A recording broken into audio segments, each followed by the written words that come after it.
If you're planning to build a raised garden bed, choosing the right material is one of the most important decisions you'll make.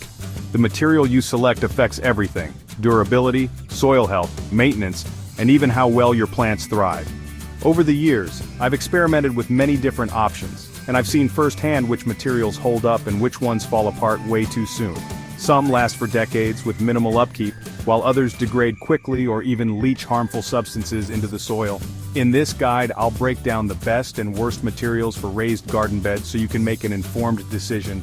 And before we dive in, don't forget to subscribe to Botanical Bliss for more gardening tips and tricks. If you find this guide helpful, share it with fellow gardeners who might be planning their own raised beds. Cedar is one of my absolute favorite materials for raised garden beds. It's naturally rot-resistant, meaning it can handle years of exposure to moisture without breaking down.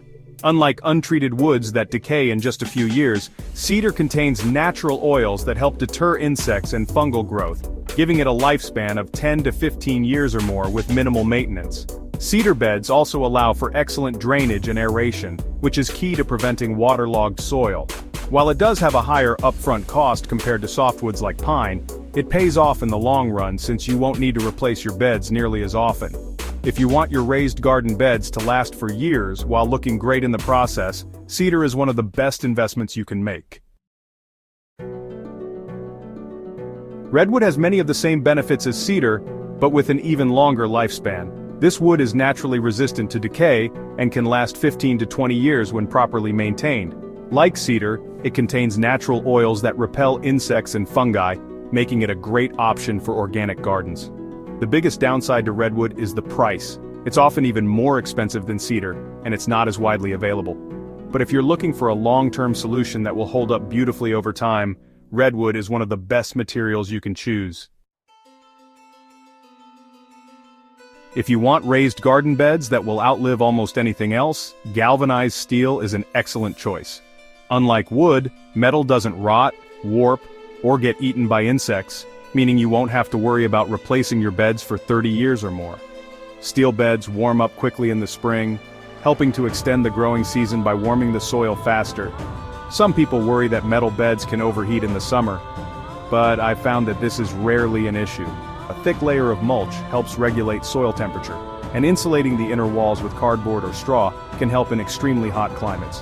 Another advantage of galvanized steel is its sleek, modern appearance. It gives gardens a clean and organized look while providing the durability that wooden beds just can't match. If you're looking for a low-maintenance, long-term raised bed solution, metal is hard to beat. Concrete blocks are an interesting option for raised beds. They won't rot, they provide excellent insulation for soil, and they last for decades without breaking down. One unique advantage is that the holes in the blocks can be used as extra planting pockets for herbs or flowers. However, concrete blocks are extremely heavy, which makes them difficult to move once placed. Some also contain fly ash, which can leach harmful substances into the soil over time. If you decide to use concrete blocks, make sure they're made from safe, non-toxic materials. If you're on a tight budget, pine can be a good short-term option for raised garden beds. It's easy to work with and much cheaper than cedar or redwood. However, pine lacks natural rot resistance, so it only lasts about 3 to 5 years before it starts breaking down. To extend its lifespan, you can treat it with a food-safe wood preservative or line the inside with heavy-duty plastic. However, even with these precautions, pine won't last nearly as long as cedar or metal. If you're planning to garden for years to come, it's worth investing in a more durable material. At first glance, pressure-treated wood might seem like the perfect material for raised garden beds. It's affordable, resistant to rot, and lasts much longer than untreated wood. However, the chemicals used in pressure-treated lumber can leach into the soil over time, which is a major concern if you're growing food. Older pressure-treated wood contained arsenic, while newer versions use copper-based preservatives. While these chemicals are considered safer than arsenic, I still wouldn't risk using them in a vegetable garden. If you absolutely must use treated wood, line the inside of the bed with heavy-duty plastic to create a barrier between the wood and the soil.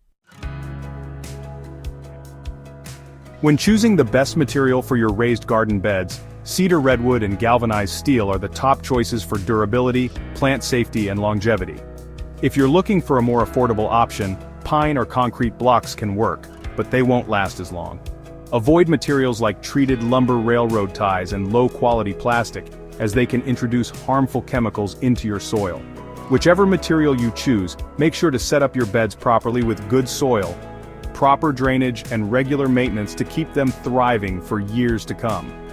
If you found this guide helpful, subscribe to Botanical Bliss for more expert gardening advice and share this with fellow gardeners who want to make the best choices for their raised beds.